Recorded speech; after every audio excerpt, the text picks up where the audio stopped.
दिसंबर 1971 Indian सब continent में युद्ध के बादल छाए हुए थे। पाकिस्तानी आर्मी ईस्ट पाकिस्तान में बड़े स्केल पर जेनोसाइड कर रही थी और इसे रोकने के लिए इंडिया पाकिस्तानी आर्मी के खिलाफ बंगाली लोगों के अपराइजिंग को सपोर्ट कर रहा था। इस बात से पाकिस्तान खुश नहीं था और 3 दिसंबर 1971 को पाकिस्तानी एयरफोर्स ने इंडिया के अलग अलग एयरबेस पर एयर स्ट्राइक करी। इसके जवाब में इंडिया ने भी पाकिस्तान पर वॉर डिक्लेयर कर दिया और अब इंडिया और पाकिस्तान दोनों एक दूसरे के खिलाफ वॉर में इन्वॉल्व हो चुके थे। पाकिस्तानी हमले के अगले दिन 4 दिसंबर 1971 को इंडियन नेवी ने पाकिस्तान के कराची पोर्ट पर अटैक करने का प्लान बनाया। कराची में पाकिस्तानी नेवी का हेडक्वार्टर था और पाकिस्तानी आर्मी ने युद्ध के लिए बड़ी मात्रा में हथियार भी यहीं जमा कर रखे थे। पाकिस्तानी नेवी के हेडक्वार्टर होने के साथ साथ कराची पाकिस्तान का सबसे बड़ा शहर था, जहां से पाकिस्तान का 90% एक्सपोर्ट हुआ करता था और अगर इंडियन नेवी कराची को तबाह करने में सफल हो जाती तो पाकिस्तान आधा युद्ध यहीं हार जाता। और 4 दिसंबर की रात को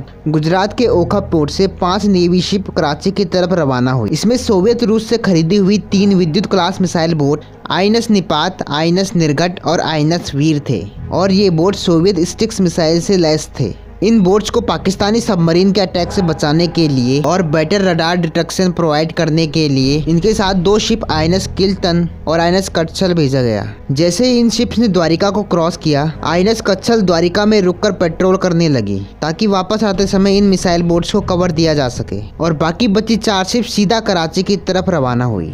इंडियन नेवी को इस पूरे मिशन को रात में ही पूरा करना था क्योंकि पाकिस्तानी एयरफोर्स के पास नाइट बॉम्बिंग की कैपेबिलिटी नहीं थी और वो रात में इंडियन शिप्स पर बॉम्बिंग नहीं कर सकते थे। रात के 10:30 बजे ये शिप कराची से सिर्फ 112 किलोमीटर दूर थी और तभी आईएनएस निर्घट ने अपने रडार पर 70 किलोमीटर दूर एक टारगेट को आइडेंटिफाई किया। ये शिप थी पाकिस्तानी नेवी की डिस्ट्रॉयर पीएनएस खैबर। ये शिप तेजी से इंडियन मिसाइल बोट्स की तरफ बढ़ रही थी। आईएनएस निर्घट ने इस शिप पर मिसाइल लॉक करना स्टार्ट किया और 10:42 पर आईएनएस निर्घट ने इस पर टारगेट लॉक कर लिया।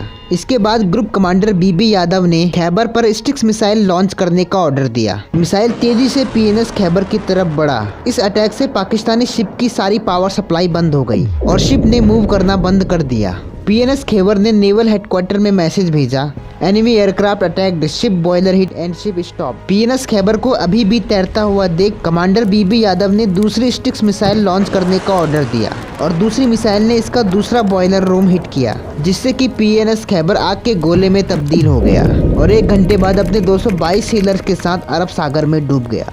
इसके बाद आईएनएस निपात ने अपने रडार पर नॉर्थ से आते हुए 2 शिप्स को डिटेक्ट किया।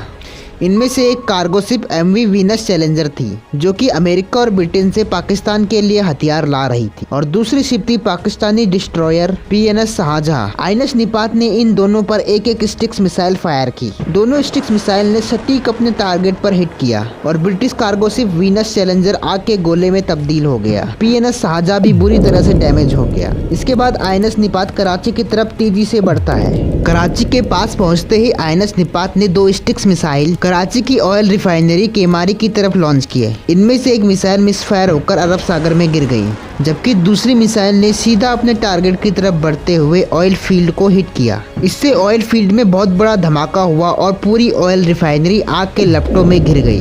बताया जाता है कि ये आग इतनी बड़ी थी कि 4 दिन तक ये आग जलती रही। इसके बाद रात के 11:30 पर आईएनएस वीर एक पाकिस्तानी माइन स्वीपर पीएनएस मुहाफिज को डिटेक्ट करता है जो कि पीएनएस खैबर की मदद के लिए आगे बढ़ रहा था। आईएनएस वीर भी इस पर अपनी स्टिक्स मिसाइल लॉन्च करता है जो कि सीधा इसे हिट करता है और कुछ ही मिनटों के अंदर ये शिप भी अरब सागर में डूब जाती है।